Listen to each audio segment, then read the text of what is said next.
गव्हाचे पीठ आणि रवा वापरून बनवलेले घावन पौष्टिक तर असतात, शिवाय ते झटपट तयार होतात. चला तर मग रेसिपीची सुरुवात करूया. कोथिंबीर, 4 टमाटे बारीक चिरून घेतले असे छोटे छोटे तुकडे करून, अर्धी वाटी रवा, 1.5 वाटी गव्हाचं पीठ, तेल, 2 लसणाच्या पाकळ्या, तिखट, लाल मिरची पावडर, हळद, चवीनुसार मीठ, आवश्यकतेनुसार पाणी. 1.5 वाटी गव्हाचं पीठ,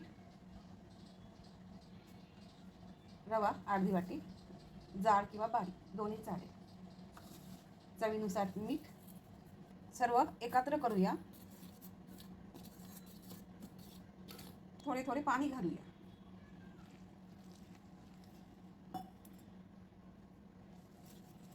हलवून घेऊया. गुठळीने होऊ द्यायची, जसं आपण केकचं बॅटर करतो तसं.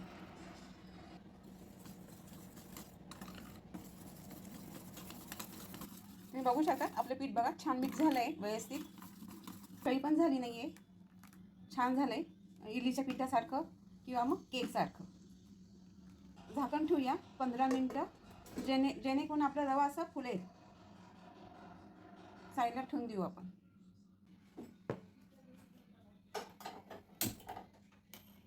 भांडं ठेवलंय, गॅस चालू केला आहे.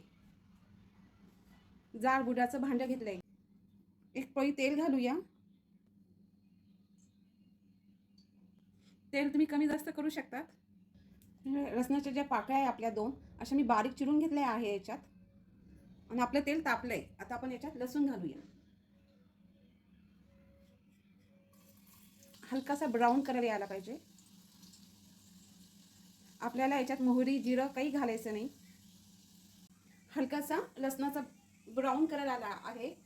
आता याच्यात आपल्याला टमाटे घालूया. टमाटे घालूया आपण. गॅस करू आणि त्याच्यावरती झाकण ठेवूया 5 मिनिटं. 5 मिनिटं झाले. चमचा हळद, लाल तिखट कमी जास्त, चवीनुसार मीठ. परत एकदा हलवून घेऊया. आपले 5 मिनिटं झाले. टमाट्याचा रंग पण छान आलाय आणि टमाट्याला तेल पण सुटलंय आणि टमाटे आपले चांगले शिजले. आणि ही झाली आपली टमाट्याची चटणी आणि खायला पण खूप छान लागते. कधीतरी भाजी नसेल तर मग हे टमाट्याची चटणी आपण डब्यामध्ये देऊ शकतो. लहान मुलांना पण चालेल आणि मोठ्यांना पण. आणि कोथिंबीर घालूया. धुवून घेतली आहे मी. आणि आता आपण गॅस बंद करूया. ही झाली आपली टमाट्याची चटणी. खूप सोपी करायला पण. गॅसवर आपण तवा ठेवला आहे, गॅस चालू केला आहे. आपले 15 मिनिटं झाले. झाकण काढूया. आपले पीठ फुलले आहे. मिश्रण आपलं छान छान एकदम मस्त झाले, डोश्याच्या पिठासारखं. प्रमाण पण बरोबर झालंय. आपला तवा तापला आहे. आपण आता मीडियम गॅस करू. जे मिश्रण आहे तयार केलेलं ते घालूया आपण तव्यावर. आणि असं पसरून घेऊया हलक्या हाताने, जसं आपण डोसा करतो त्याप्रमाणे.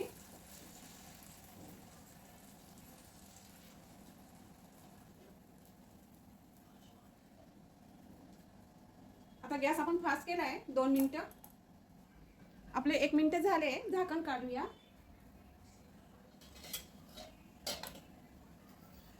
तेल घालूया चारी बाजूनी किंवा चारी कड्यानी.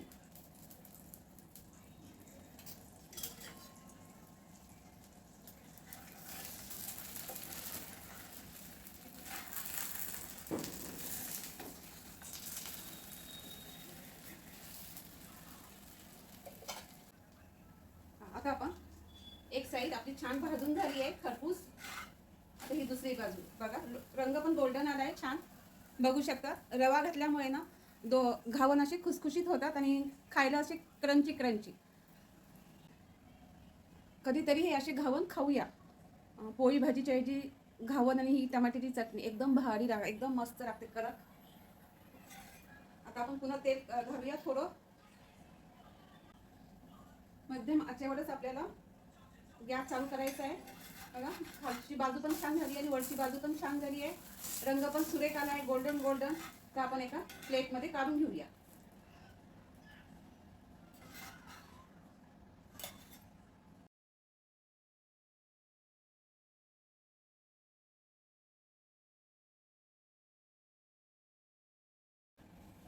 परत एकदा झाकण ठेवूया आणि 5 मिनिटं झाकण काढूया.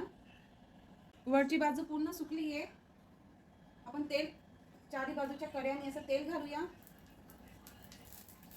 बरं वरती निघतंय.